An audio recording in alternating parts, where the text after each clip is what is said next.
Grey's Anatomy compte parmi les séries les plus longues et prolifiques de l'histoire de la télévision.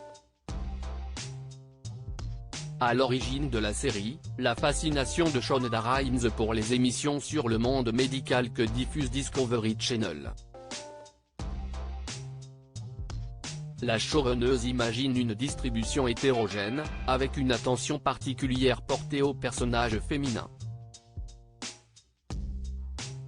Le casting originel du programme réunira finalement des acteurs et actrices assez mal identifiés, venus pour l'essentiel du théâtre.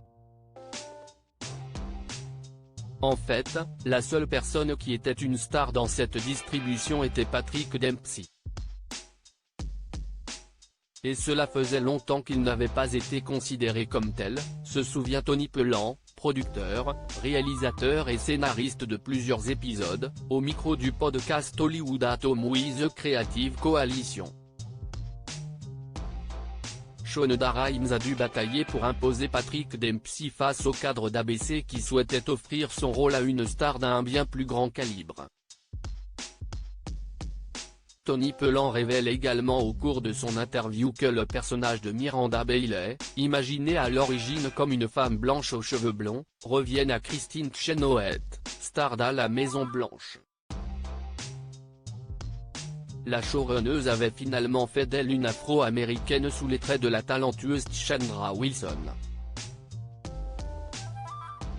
De même, Derek Shepherd a failli être interprété par un tout autre acteur que Patrick Dempsey.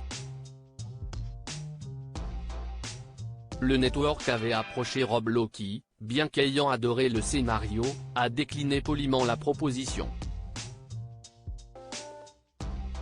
Cet acteur ne regrette pas de ne pas avoir joué dans Grey's Anatomy. Rob Lowe estime avoir fait le bon choix quand il a refusé un rôle de premier plan dans Grey's Anatomy. Il n'y a pas d'accident. Quelle que soit la décision que vous prenez, si elle part d'un bon sentiment, ce n'est jamais une erreur, affirme l'acteur dans une interview publiée par le magazine américain Variety. Je n'aurais pas été aussi intéressant que Patrick dans le rôle de Derek Shepherd. Si ça avait été moi, les fans ne m'auraient pas surnommé Dr Mamour, ils m'auraient appelé Rob Lowe.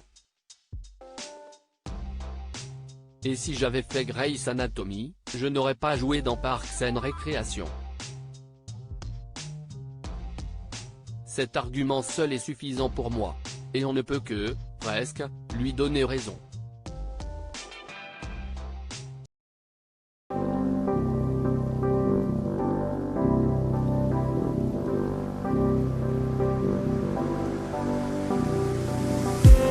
I just need